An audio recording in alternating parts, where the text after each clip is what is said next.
le passé composé. So exciting that we're finally getting to learn the passé composé, because the passé composé is the verb tense that we will use to talk about things that happened in the past. So take a look at a couple of sentences that show the passé composé. Nous avons regardé la télé. Il a visité à Paris. We watched TV. He visited Paris. So you can see in these sentences that the passé composé is what we would have typically an ed on our regular verbs in English. The passé composé is what we consider a compound tense. It is made up of a helping verb, which for right now I want you to think of as the form of avoir, and a past participle. Now, in order to form that past participle, the second component of our passé composé, for regular verbs, we will take the verb stem, so that same stem you use when you conjugated verbs in the present tense. So the stem is found, remember, by taking off those last two letters, and then you'll add the appropriate ending for the past participle. So if we have a regular ER verb, you're going to replace that ER with an E accent aigu. So here's an example. J'ai donné une fête. We took the verb donner, we took off the ER, and replaced that with the E accent aigu. And you can see in this sentence, I threw a party, or I gave a party. We have our form of avoir, that's our helping verb, and then we have that past participle, the stem with the accent aigu, which, by the way, is going to be the same no matter what the subject is. What changes in the passé composé is the form of avoir. Now, if you have a regular IR verb, you're going to replace that IR with the letter I. So here's an example. J'ai choisi la bonne musique. So here's our helping verb, our form of avoir, and then our past participle. We took the IR off of the verb choisir and replaced it with just the letter I. If you have a regular RE verb, you're going to replace the RE with the letter U. Par exemple, j'ai rendu visite mes cousins. I visited my cousins. So for the verb rendre and rendu visite, we took off the RE and replaced it with the U.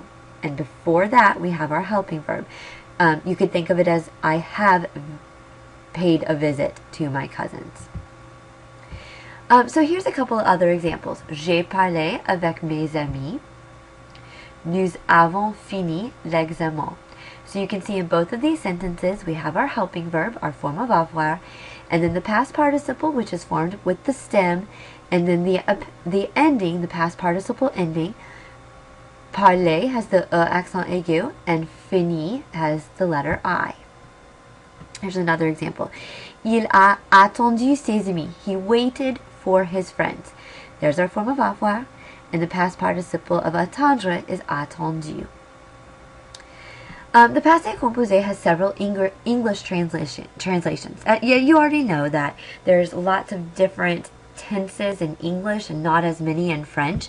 So when you see j'ai parlé, I want you to know that it can mean I have spoken, I spoke, or I did speak. There aren't those different ways of saying that in French. So depending on the context, you will translate j'ai parlé as either I have spoken, I spoke, or I did speak. So I want you to try a couple of sentences. I want you to figure out how to say I slept. And that would be j'ai dormi. To say I danced, j'ai dansé. And to say we played soccer, nous avons joué au foot. So you use your helping verb and then your past participle of the verb dormir, danser, and jouer. Okay, so if we want to take a sentence that's in the passé composé and make it negative, you know that you need to have ne and pas. Ne and pas are going to surround the helping verb, or for what we know right now, our form of avoir in our passé composé sentence. So if you like formulas, here's the formula for a sentence that's in the passé composé, and that is a negative sentence. So we'll have our subject, then ne, which will go before the helping verb. Remember to drop the E in ne because all forms of avoir start with a vowel. Then you'll have pas, and then you'll have your past participle.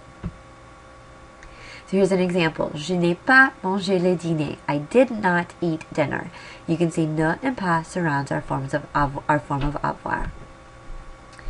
I wanted to remind you at this point about some of those negative expressions that we learned last year. We learned how to say not yet, never, no longer, nothing, and no one. You may or may not remember these, so I thought this would be a good spot for us to review those. In order to say not, remember you have ne and pas. To say not yet, ne and pas encore. To say never, ne and jamais. No longer, ne plus. Nothing, ne, that should not be pas, that should be rien. And then no one, ne, and personne. I have little asterisks here by nothing and no one, and that is because they have different rules for the passé composé. All of the other expressions, we have ne before the verb, and then the second part of the negative expression goes after the helping verb. And then the past participle follows that. However, with nothing and no one, rien and personne actually go after the past participle. Here's an example that shows that. To say I heard no one, it would be je n'ai entendu personne, where ne goes before the helping verb and personne goes after the past participle. Doesn't happen like that with all of the other negative expressions, just ne rien and ne personne. Okay, so here's a couple more to have you try that are negative sentences. To say he did not sing, we would say il n'a pas chanté. Ne and pas, you can see, surround the helping verb. To say you never finished, tu n'as jamais fini. They waited for no one. You can see since ne and personne follow a little bit of a different word order for negative in the passé composé. Ils n'ont attendu personne. Okay, actually I'm going to go ahead and stop it here because we'll talk about other irregular verbs later.